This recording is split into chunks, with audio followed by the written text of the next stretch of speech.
ٹھیک ہے. اگر ہم اکنامک الائنس کی بات کریں، پاک ایران جو ہے وہ ایک اکنامک ایگریمنٹ میں بھی تھے. ٹھیک ہے، جس کو ہم نے آر سی ڈی پڑھا تھا پہلے، اور آپ کو یاد ہوگا آر سی ڈی جو ہے وہ سائن ہوا تھا 1964 کے اندر.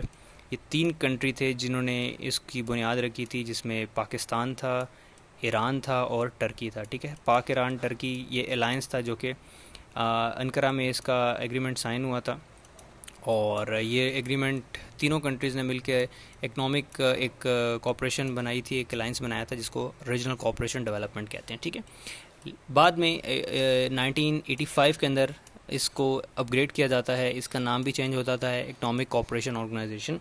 اور پاکستان، ٹرکی اور ایران اس کے فاؤنڈر کنٹریز میں تھے. ٹھیک ہے، اور اس کے بعد جو ہے پلس 1985 میں جب ای سی او کا نام اس کا بنتا ہے تو اس میں اس کا جو کنٹریز ہیں اس کے ساتھ 3+7 ہو جاتے ہیں، یعنی 3 کنٹریز یہ جو اس کے فاؤنڈر تھے، پاکستان، ایران اینڈ ٹرکی، اور ساتھ میں 7 سینٹرل ایشین پلس افغانستان کو بھی ایڈ کیا جاتا ہے. جب سینٹرل ایشیا اس ٹائم پہ ظاہر ہے ابھی آزاد نہیں ہوا تھا، 1985 میں رشین وار چل رہی تھی، رشیا اور افغانستان کی جنگ چل رہی تھی. لیکن 1991 میں جب یہ اسٹیٹس آزاد ہوتی ہیں سینٹرل ایشیا کی، اس کے بعد یہ ای سی او پراپرلی ورک کرتی ہے اپنی. ٹھیک ہے، پہلے سے ان کو ایڈ کیا گیا تھا، لیکن اس کی پراپر آپریشن جو تھی ای سی او کی 1985 نہیں بلکہ 1991 کے بعد جو ہے وہ شروع ہوئی تھی، کیونکہ 1985 میں یہ کنٹریز ابھی یو ایس ایس آر کے ہی حصے میں تھے. لیکن جب U S S R break down ہوا ہے، انٹیگریٹ ہوا ہے، ڈس انٹیگریٹ ہوا ہے آفٹر دا جنیوا پیکٹ 1988، اس کے بعد پھر یہ کنٹریز جو ہے وہ ای سی او میں. تو پاکستان اور ایران بھی اس کے اہم رکن رہے ہیں. اور 2021 میں بھی آپ کو یاد ہوگا کہ یہ دوبارہ سے جو یہ الائنس تھا، یا آپ کہہ سکتے ہیں اکنامک گروپ تھا، یہ دوبارہ سے ریوائیو کیا گیا تھا. اور ایک ٹرین، اسپیشل ٹرین جو ہے وہ گڈز لے کے، کچھ سامان لے کے جو ہے وہ یہاں سے ایران اور ٹرکی تک گئی تھی. تو یہ ایک اکنامک ایکٹیویٹی کے لیے کیا گیا تھا، تاکہ ان تمام کنٹریز جو ہیں یہ مل کے ایک دوسرے کو سپورٹ کریں. اور خاص طور پہ جو سینٹرل ایشین ممالک جو ابھی نئے ابھی ابھرے تھے دنیا کے میپ پہ، تو ان کی بھی مدد ہو سکے. ٹھیک ہے، تو یہ آپ اس طرح سے سمجھ لیں. پھر رشین انویژن جب ہوا 1979 میں، تو ڈیفینیٹلی ایران نے رشیا کی انویژن کا ساتھ نہیں دیا، اور پاکستان نے بھی اس کے خلاف ظاہر ہے آواز اٹھائی. تو پاکستان ایران دونوں نے ایک ہی موقف اختیار کیا. تو اس پوائنٹ کو آپ اس طرح سے بھی ڈسکس کر سکتے ہیں. اسی طرح سے اگر ہم بات کریں ایرانین ریولوشن کی، اور ایران کے اندر ریولوشن آیا، اس سے پہلے جو گورنمنٹ تھی ایران میں، جب ریولوشن سے پہلے، اور 1979 کا یہ ریولوشن تھا. اور اس کو آپ سمجھتے ہیں کہ اس سے پہلے وہاں پہ مونارکی بادشاہت تھی، جو کہ محمد رضا پہلوی کی سربراہی میں چل رہی تھی. اس ٹائم وہ بادشاہ تھے، اور ایک بالکل سیکولر گورنمنٹ تھی ایران کے اندر. ٹھیک ہے، ریلیجس، حالانکہ وہاں پہ ظاہر ہے مسلمس رہتے ہیں، اور لیکن جیسے ہی وہاں پہ ایک ریلیجس گروپ کی طرف سے وہاں پہ ایک ریولوشن آتا ہے، اور اس کو امام خمینی لیڈ کرتے ہیں. اور اس کا نام جو ہے بعد میں چینج کر کے Iran Islamic republic of Iran رکھ دیا جاتا ہے. ٹھیک ہے، IRP. اور وہاں پہ جو بادشاہت تھی وہ ختم ہو جاتی ہے، محمد رضا جو پہلوی ہیں وہ چلے جاتے ہیں ملک چھوڑ کے، اور وہاں پہ ایک نئی حکومت جو ہے، ایک نیا سربراہ ملک کے جو ہے وہ وہاں پہ جو ہے وہ بیٹھتے ہیں. تو نئی حکومت قائم ہوتی ہے. تو پاکستان کے محمد رضا پہلوی سے بھی تعلقات اچھے تھے، اور نئی حکومت جو 79 کے بعد بنتی ہے ایران کے اندر، جس کو اسلامک ریپبلک آف ایران بھی کہہ سکتے ہیں. ٹھیک ہے، اس کو بھی پاکستان جو ہے وہ ریکگنائز کر لیتا ہے، اور ان کے ساتھ بھی پاکستان کے تعلقات جو ہے وہ ٹھیک ہوتے ہیں، کوئی زیادہ ٹینشن کریٹ نہیں ہوتی. ٹھیک ہے، تو پاکستان نے ان کے ساتھ بھی تعلقات جو ہے وہ استوار رکھے. پھر اگر ہم بات کریں اکنامک پوائنٹ آف ویو سے، ایک اور بڑا اہم جو نقطہ ہے وہ ہے پاکستان ایران گیس پائپ لائن.